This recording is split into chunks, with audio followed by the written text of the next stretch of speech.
Hello everyone, my name's Tyler, and today we're going to be talking about the endocrine system, its structure, and its function. The endocrine system is a chemical messenger system. This system produces hormones that regulate many things in your body, such as metabolism, growth, development, sex, reproduction, mood, and many other aspects. So here's our lesson overview. First, we're going to be talking about the endocrine system, giving an overview for you. We're then going to be talking about the endocrine-specific glands and their hormones. We're then going to be talking about other organ systems that secrete hormones. So first, let's give our overview.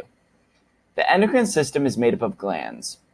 These glands are located all over the body. Some of them include the thyroid gland, the pituitary gland, the parathyroid, the ovary, the testes. And these glands are going to release signals, which are going to coordinate with other tissues to create concerted efforts. Things like maintenance of blood pressure or sexual development. All of these things take many tissues working together in unison